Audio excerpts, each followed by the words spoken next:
Hi there guys, Emmy's here in this video.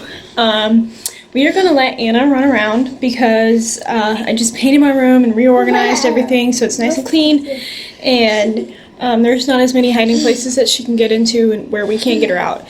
But first, there are still some, so under this dresser here, she can get under there and get lost forever.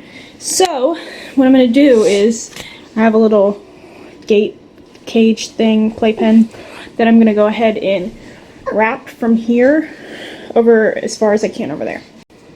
So this is what we have. We're just going to go ahead and block off that whole area over there. So we're going to get her out and we're going to give her some treats and we're going to let her run around. The way she walks. Don't yell at her. It is Anna. Oh no, what's in there? She's fine. It's okay. Let's put it again.